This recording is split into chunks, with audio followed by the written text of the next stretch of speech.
Hi, this is Steve from Roofer 911. I'm on a roof in Fairfax, Virginia, and the homeowner has a leak in the valley right in this area here.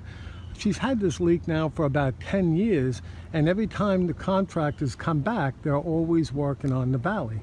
Now, the last roofer who worked in this area, he did an absolutely perfect job with the valley. He installed ice and water shield from top to bottom.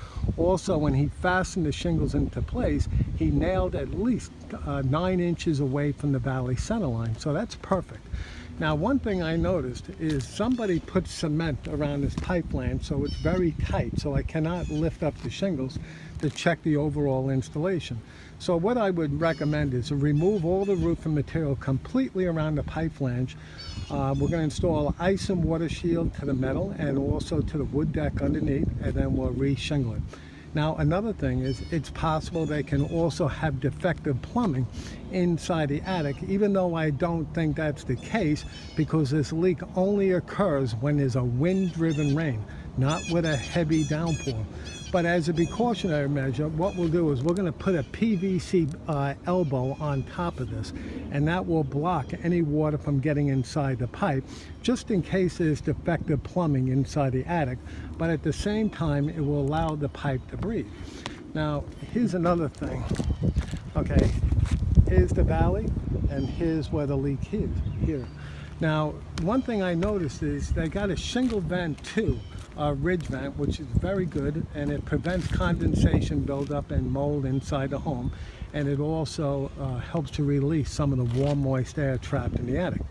Now, with the ridge vent, the plywood is cut 1.5 inches on both sides. So if there's a driving rain blowing towards the ridge vent, and if it's not waterproofed underneath properly, the ridge vents will cause a leak.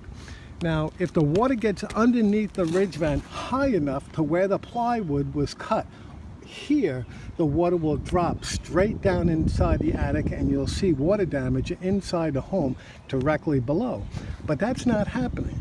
What's happening is the water's getting underneath the ridge vent, and it's finding the nails that are holding the shingles into place, and then the water's seeping through the sides of the nails, the water's traveling underneath the roof, and wherever the water finds an opening, like a valley, that's where the water will settle inside the home.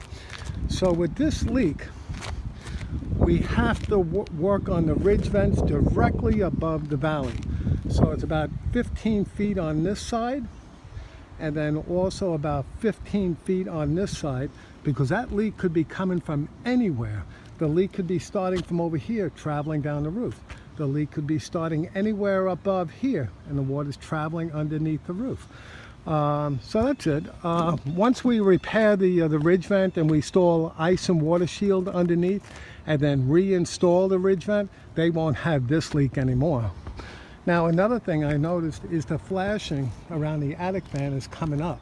So what we'll do is we're just going to lift up the flashing, insert flashing cement underneath, and then fasten the flashing into place and make sure we hit the rafters underneath. Overall, the roof is still very good. There's a little bit of algae, but it can very easily be cleaned. They got at least another 10 more years life on this roof. Again, my name is Steve. I'm Roofer 911, and we specialize in roof repair and roof replacement in all areas of Fairfax and Northern Virginia. And I can be reached at 703-475-2446. Thank you.